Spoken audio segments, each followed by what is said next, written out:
خير فلأنفسكم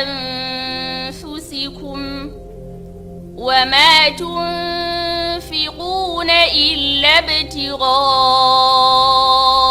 وجه الله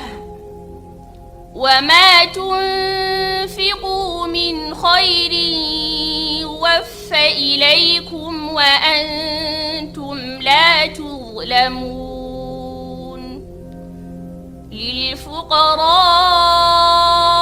الذين أحصروا في سبيل الله لا يستطيعون ضربا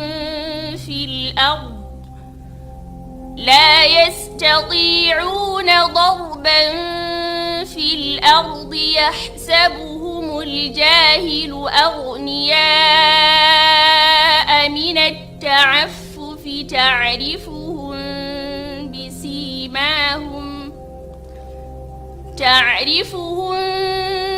بسيماهم لا يسألون الناس إلحافا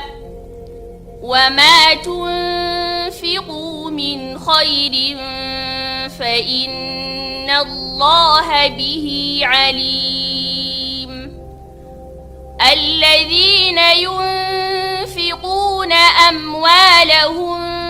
بالليل والنهار سرا